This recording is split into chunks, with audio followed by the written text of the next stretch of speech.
Bonjour et bienvenue. Alors, trouver la carrière qui nous passionne, qui nous correspond vraiment, eh bien, c'est pas juste une question de chance, loin de là. En fait, c'est le résultat d'un vrai processus, d'une méthode. Et aujourd'hui, c'est exactement ça qu'on va décortiquer ensemble. Comment déverrouiller son potentiel? C'est la grande question, n'est-ce pas? Et franchement, elle peut faire un peu peur, elle peut même paraître paralysante. Mais la bonne nouvelle, c'est qu'il y a des étapes bien claires pour y répondre. Et c'est justement ça qu'on va explorer ensemble. Alors, par où on commence? Eh bien, tout part de soi, une phase d'introspection. Avant même de regarder ce qui se passe dehors, il est crucial, vraiment essentiel, de comprendre ce qui nous fait vibrer à l'intérieur. C'est la base, le socle de tout le reste. Et cette découverte de soi, elle tient sur 3 grands piliers. C'est assez simple. D'abord, les compétences, c'est-à-dire ce qu'on sait bien faire. Ensuite, les valeurs, ce qui est vraiment important pour soi. Et enfin, les passions, ce qui nous anime au plus profond. Ok, pour creuser un peu ces 3 piliers, le jeu, c'est de se poser les bonnes questions. Côté compétences, on peut se demander « dans quoi suis-je bon, même sans forcer ?» Pour les valeurs, la question c'est « de quoi ai-je absolument besoin dans un boulot pour m'y sentir bien ?» Et pour les passions, qu'est-ce qui me captive au point d'en oublier l'heure? Rien qu'en répondant à ça, on commence déjà à dessiner les contours de son profil professionnel. Le but du jeu ici, il est clair. Il ne s'agit pas de trouver une réponse parfaite qui marcherait pour tout le monde, non. Le but, c'est de dresser un portrait honnête, un portrait authentique de qui on est. Et c'est vraiment cette honnêteté-là qui va rendre toute la suite de la démarche beaucoup plus efficace. Bon, une fois que cette base est bien solide, qu'on se connaît un peu mieux, là il est temps de lever la tête et de regarder dehors. Voyons maintenant comment on peut utiliser cette connaissance de soi pour naviguer dans le vaste monde des métiers. Pour cette recherche, on va y aller en 3 étapes. C'est une méthode.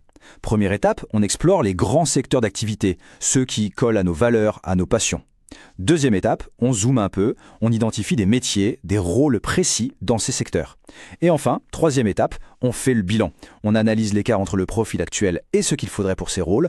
En gros, qu'est-ce qu'il manque? Et là, il existe un outil hyper puissant, mais souvent oublié, l'entretien d'information.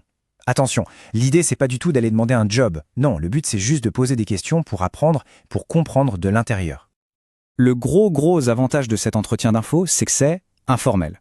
Rien à voir avec un entretien d'embauche où la pression est à son comble. Là non, on est détendu, l'objectif c'est de gagner en clarté, de choquer des infos directement sur le terrain et au passage de se construire un réseau de manière super naturelle. Ok, on arrive à un point super important, et c'est un piège dans lequel beaucoup tombent.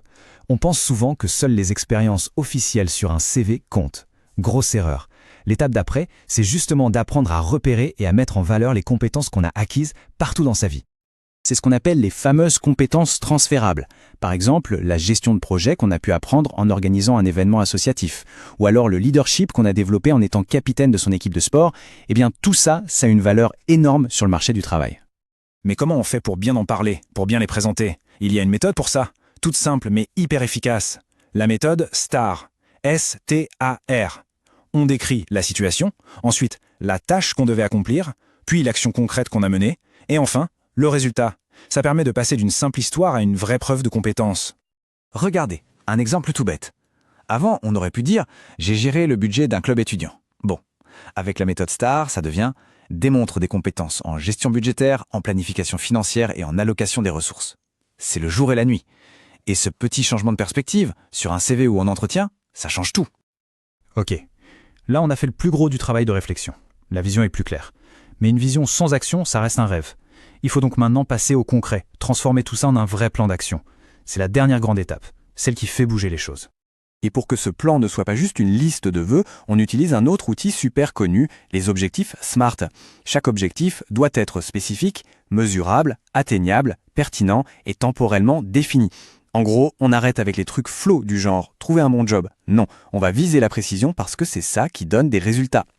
Concrètement, ça peut donner une feuille de route comme celle-ci. Le gros objectif final, on le découpe en petites étapes beaucoup plus gérables.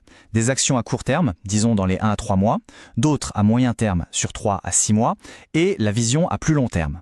C'est l'idée des petits pas. Chaque petite victoire donne l'élan pour la suivante et rapproche du but. Finalement, ce qu'il faut vraiment retenir de tout ça, c'est que ce processus, c'est un investissement. Un investissement en soi. Chaque question qu'on se pose, chaque discussion qu'on a, chaque petit objectif qu'on atteint, tout ça nous rapproche d'une carrière qui a plus de sens, une carrière plus épanouissante. Du coup, pour conclure, tout ce parcours nous ramène à une question, mais une question qu'on peut maintenant aborder avec de nouveaux outils en main. quelle serait la toute première, la plus petite étape possible pour commencer à définir cet emploi de rêve? La réflexion, elle, peut démarrer dès maintenant.